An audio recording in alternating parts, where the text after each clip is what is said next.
Boa noite, aqui é a professora Érica. Espero que vocês estejam bem. Hoje eu estou passando aqui para desejar um bom concurso para quem vai estar fazendo a prova amanhã, que é a prova de professor, né, de Educação Básica 1, e dar algumas dicas, né?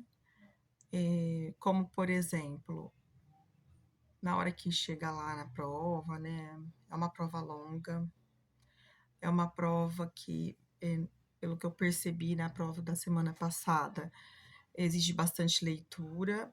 Então, assim, quem tiver muita facilidade para escrever redação, comece pela redação. E a parte pedagógica, que são 50 questões, que é a parte que tem um peso maior e que tem que ir bem, sabe? Tem que ir bem. E aí, o que, que eu sugiro? Comece pelo pedagógico e a redação, depois português e matemática. Por quê? Porque aí, se eu tivesse facilidade de matemática, eu começaria por matemática, pedagógico, redação. Mas como eu acho que a escrita, ela, se eu deixar para o final, ela vai ficar um pouco confusa. Então, comece por aquilo que eu acredito que vai demandar mais concentração, que é a parte maior, né, pedagógica, e a redação. E aí, escolha. Ah, eu quero fazer matemática. Respira, não fica o tempo todo travado olhando para a prova, sabe? Eu até posicionei a cabeça aqui, porque dói essa região aqui do pescoço e isso atrapalha, né? O pensamento de hoje, assim, que eu sugiro, né? Medite um pouco, trabalhar a respiração hoje. Toma um banho, assim, na hora do banho, sabe? Faz aquele movimento de respirar. Isso faz muita diferença, porque às vezes, por poucas questões, não se passa num concurso. Que para muitos que vão fazer a prova é uma oportunidade de uma vida um pouco mais tranquila financeiramente, com uma garantia, com uma certeza de no ano seguinte ter uma turma. Eu passei por isso muitos anos, de querer ter um conforto de que no ano seguinte eu vou ter uma sala. Então, assim, eu estou aqui desejando para todos, todos, sem exceção, que vão fazer essa prova, tranquilidade, calma na escolha, lê 2 vezes. Começou a confundir, para um minutinho, lê de novo. Na dúvida, faz a de baixo, volta depois.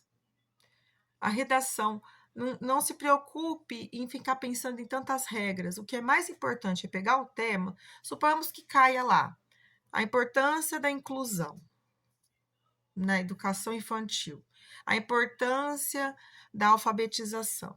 Aí eu tenho que pensar lá que num primeiro momento eu tenho que falar, introduzir o tema. O que está sendo falado hoje em dia sobre aquele tema? Depois, na sequência, eu vou falar o quê? Por que o tema é importante?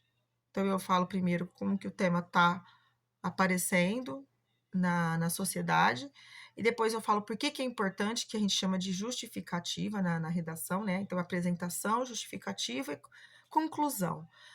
E essa conclusão ela não precisa ser encerrada. Eu posso dizer que o tema é importante, mas que ainda tem sido feito muitos estudos. Eu posso dizer que a escola é um local de muitas possibilidades, então a gente não tem nenhuma resposta. Mas o mais importante é olhar para o fenômeno. A violência escolar, que foi o que foi tratado na redação do concurso de gestor, é um tema que não está definido ainda, né? Então, assim, seja a perspectiva histórico-cultural do referencial da educação infantil da prefeitura, o que que essa perspectiva, o que que essa visão de desenvolvimento interfere na educação infantil? O que os campos de experiência da BNCC contribuem para a educação infantil? Então, assim, cada tema que eu estou falando aqui exige um raciocínio. Aí, os campos de experiência, pego lá os 5 campos de experiência, e que pode aparecer numa questão lá de pedagógico, e eu posso ver o tema da redação nas questões e tirar uma ideia e escrever. Mas para eu raciocinar dessa forma, eu tenho que estar com a cabeça leve naquele momento. Por isso que eu começaria pela redação. E aqui está uma dica, né, de um tema que eu falei, né, referente ao referencial, porque muito se fala da importância do referencial curricular daqui de Ribeirão Preto, mas poucos professores leram ele, né? Eu tive contato com esse documento e ele tem como base a BNCC e a perspectiva histórico-cultural. A base de referência dessa perspectiva é o autor Vygotsky. Então, assim, o Vygotsky provavelmente vai aparecer nessa prova, assim como a avaliação, que na educação infantil tem um caráter formativo, de observação e não de classificação. A educação infantil nunca vai classificar uma criança ou retê-la no ano anterior para ela não progredir para o ano seguinte. Então, a nossa visão de avaliação na educação infantil, ela é um objeto de construção daquela criança. Então, a gente tem alguns autores que vão dar suporte para isso. Jussara Hoffmann é um. O Cipriano Lucchesi fala um pouco de avaliação formativa, mas no sentido, assim, do que a criança adquire ou não adquire, assim, no sentido do que ela leva de um movimento ao outro. Se for olhar para a questão do desenvolvimento humano, a avaliação na educação infantil, ela visa perceber se a criança está se desenvolvendo naquele ambiente coletivo, o que ela precisaria de ter um pouco mais de incentivo para ela poder avançar em algum campo de experiência que ela ainda não está avançando. Então, assim, o que eu tinha para dizer hoje é isso, né?